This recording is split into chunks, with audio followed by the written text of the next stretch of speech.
മന്ത്രി സജി ചെറിയാന്റെ മലപ്പുറം പ്രസ്താവനയ്ക്കെതിരെ ഒളിയമ്പുമായി സിപിഐ നേതാവ് പന്ന്യൻ രവീന്ദ്രൻ. ആശയപ്രകടനത്തിലും സംവാദങ്ങളിലും കരുതലും ശ്രദ്ധയും വേണമെന്ന് സിപിഐ മുൻ സംസ്ഥാന സെക്രട്ടറി പറഞ്ഞു. ഉത്തരേന്ത്യൻ രാഷ്ട്രീയത്തിന് സമാനമായ കളങ്കിത വംശീയ രാഷ്ട്രീയ വേദിയായി കേരളം മാറുകയാണ്. ഇവിടെ കരുതലോടെ ഇടപെട്ടില്ലെങ്കിൽ തിരിച്ചടികൾ സങ്കല്പിക്കാനാവില്ല.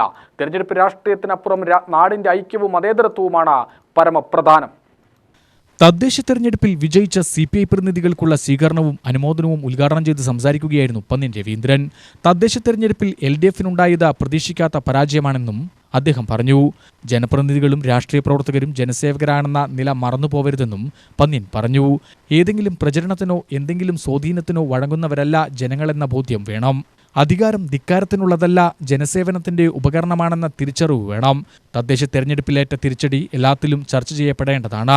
വിട്ടുവീഴ്ചയും തിരുത്തലും കമ്മ്യൂണിസ്റ്റ് മൂല്യമാണെന്നും പന്ന്യൻ പറഞ്ഞു. എന്നോട് ചിലർ ചോദിക്കും, ഭാര്യയ്ക്ക് ജോലിയുണ്ടോ? ഉണ്ട്. എന്താ ജോലി? വീട്ടിലെ ജോലി. ഭാര്യയ്ക്ക് ജോലിയുണ്ടോ? ഇല്ല എന്നാ പലരും പറയാം. ഇല്ല എന്ന് പറഞ്ഞാൽ മലയാളം എന്താ? വെളുപ്പിൽ 5 മണിക്ക് എഴുന്നേറ്റ് നമ്മൾ വരുന്നവരുള്ള എല്ലാ കാര്യവും ചെയ്ത് നമ്മളിവിടെയെങ്കിലും കറങ്ങിപ്പിടിച്ച് രാത്രി 1:30-2 മണിക്ക് വരുമ്പോൾ അതുവരെ ഭക്ഷണം കഴിക്കാതെ കാത്തിരിക്കുന്ന പാവപ്പെട്ട സ്ത്രീയെക്കുറിച്ചാണ് നമ്മൾ പറയുന്നത്. ഹൗസ് വൈഫാണ്, പേര് മാത്രം മതിയോ? അവർക്കെന്താ ജോലിയുള്ളത്? നമ്മൾ ഇടതുപക്ഷ ജനാധിപത്യ മുന്നണി ആലോചിച്ചു, അവർക്കാണ് കൊടുക്കേണ്ടത്.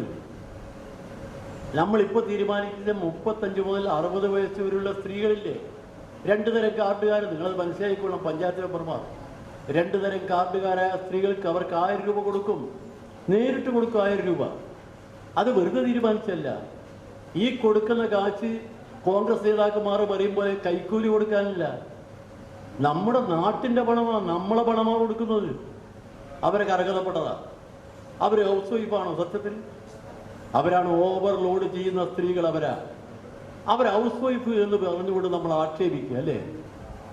ഇടതുപക്ഷ ജനാധിപത്യ വലിയ പറഞ്ഞല്ല, അവർക്കാണ് കൊടുക്കേണ്ടത്. അവർക്ക് ആനുകൂല്യം കൊടുക്കണം. മാത്രമല്ല, നമ്മളെ വീടുകളിലെ ചെറുപ്പക്കാർ വീടുകളിലുണ്ടല്ലോ, അവരെ PG എല്ലാം പഠിച്ച് ചെറുപ്പക്കാർ തെക്കുമുടക്ക് നടക്കും. അപ്പോൾ ആളുകൾ പറയുമ്പോൾ വഴിതെറ്റിപ്പോവും. അവൻ തുടർ ജോലിക്ക് വേണ്ടി നടക്കുക, അവനൊരു ഒറ്റ പൈസ ഉണ്ടാവില്ല. നമ്മൾ തീരുമാനിച്ചെന്താ? അവനും കൊടുക്കണം. ജോലി കിട്ടുന്നവരെ 1000 വെച്ച്. ജില്ലാ പഞ്ചായത്ത് അംഗം VM ലത്തീഫ് അധ്യക്ഷത വഹിച്ചു. സംസ്ഥാന എക്സിക്യൂട്ടീവ് അംഗം KP സുരേഷ് രാജ് ജനപ്രതിനിധികൾക്ക് ഉപഹാരം നൽകി. മുതിർന്ന നേതാവ് V ചാമുണ്ണി, ജില്ലാ അസിസ്റ്റന്റ് സെക്രട്ടറി പൊറ്റശ്ശേരി മണികണ്ഠൻ, സംസ്ഥാന കമ്മിറ്റി അംഗം ഷാജഹാൻ, ജില്ലാ എക്സിക്യൂട്ടീവ് അംഗം KC ജയപാലൻ എന്നിവർ പ്രസംഗിച്ചു. UTV news, Palakkad.